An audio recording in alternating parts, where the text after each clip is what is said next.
guys, welcome to your fourth lesson of probability.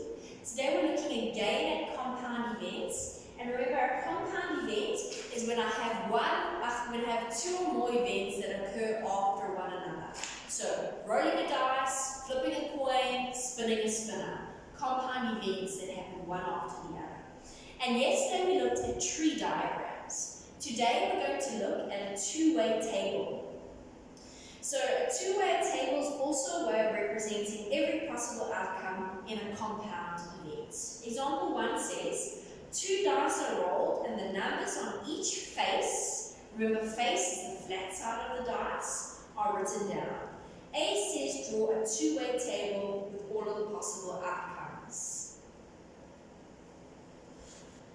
So this is my two-way table because it's a 6-sided dice. When I roll my one dice, my sample space to my one dice will be 1, 2. Let me not do it in purple because my purple's running out. Sorry. My sample space will be 1, 2, 3, 4, 5, 6. That would be my first dice. My second dice throw, my compound event, sample space would also be 1, 2, 3, 4, 5, 6. So how does a two-way table work? A two-way table works by saying, over here, what would my outcome be? Well, I would get a red one, and I would get an orange one. Please remember, this is not 11. It's a 1 from here and a 1 from here. So in this block here, I would get a red 2 and an orange 1. Just remember, I put my red as my first event and my orange as my second event. That's why I'm writing my red first. So in this block, my first event, I would get a 3 and I would get a 1. Here I would get a 4 followed by a 1. Here I would get a 5 followed by a 1. And here I would get a 6 followed by a 1. So let me just do one column so you can see how the column would work. Remember, my red is my first event, so I'd get a 1 followed by a 2. I would get a 1 followed by a 3.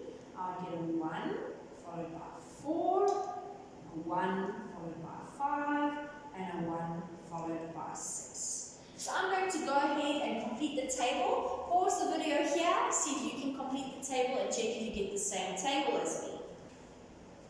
So that is what my two-way table looks like. I hope yours looks the same. It's very helpful to use two colors so that you know it's not 11 but rather a 1 for 1.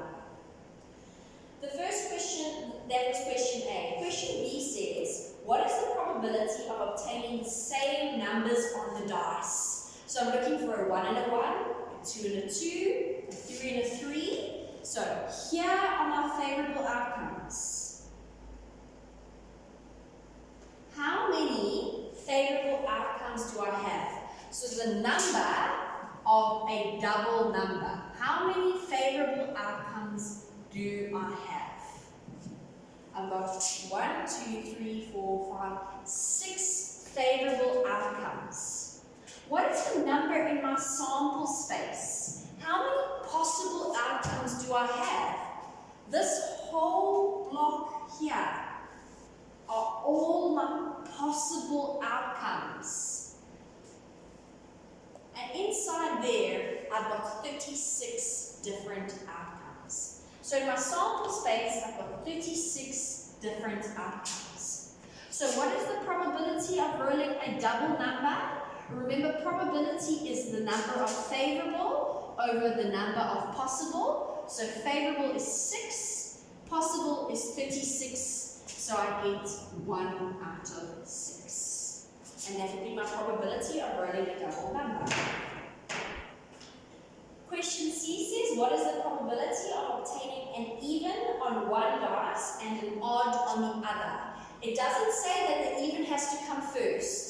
There just must be an even and an odd. So let's go ahead and count how many even and odd numbers we have together. This is odd and odd, so it won't count. But here's an even and odd, even and odd, even and odd. Because these are all odd and odd. If we look at our second row, even and odd, even and odd, even and odd. because these three are all even. So here's even and odd, even and odd, even and odd. Here's even and odd, even and odd, even and odd. Over here is even and odd, even and odd, even and odd. And over here is even and odd, even and odd, even and odd. So in the first row I had 3, in the second row I had 3, third row I had 3, fourth row I had 3, fifth row I have 3, sixth row I have 3. So the number of even and odd is 3, 6, 9, 12, 15, 18 numbers that are even and odd. So the number of even and odd, I've got 18 favorable outcomes. So the probability of getting an even and odd is 18 out of 36, which turns out to be a half, 50%. So I've got an even chance. I can either get even and odd, and I've got a 50% chance of getting that. In the first row, my alternatives were getting just odds. In my second row, the alternatives are getting just evens. And then that pattern alternates. So that's the answer for question C. And then question D asks, if the numbers on each dice are added together, what is the probability that the sum meaning adding, is greater than 12? So I'm no longer looking at this two-way table. I want to take, in my two-way table, adding the numbers that I get. So for example, in this block, I'm going to get 1 plus 1, which is 2. In this block, I'm going to get 2 plus 1, which is 3. In this block, I'm going to get 3 plus 1, which is 4, 4 plus 1, which is 5, 5 plus 1, which is 6, 6 plus 1, which is 7. So that's how a row would work. Let's see how a column would work if I want to know the sum of the faces. 1 plus 1 is 2, which we already have. 1 plus 2 is 3, 1 and 3 is 4, 1 and 4 is 5, 1 and 5 is 6, 1 and 6 is 7. I'm going to go ahead and complete that two-way table. Let's see if we get the same answers. So that's what my two-way table looks like. And I'm just going to go ahead and erase this one because I no longer, my question isn't concerned with this two-way table. So this two-way table is concerned about the sum of the faces. This one that I just erased was concerned with the outcomes of each face, one followed by the other. The question says, what is the probability of a sum greater than 12? Which are my favorable outcomes on this diagram? The sum adding together has to be greater than 12. What is my greatest sum on this two-way table? My greatest sum is 12. So what is the probability of getting a sum greater than 12? Are there any outcomes that are greater than 12? The number of outcomes, I'm going to write over here, the number of outcomes that are greater than 12 is 0. There are no numbers whose sum comes to bigger than 12. So what is the probability of getting greater than 12? It's 0 out of still 36 options, right? Which is just going to leave me with 0, which is an impossible event.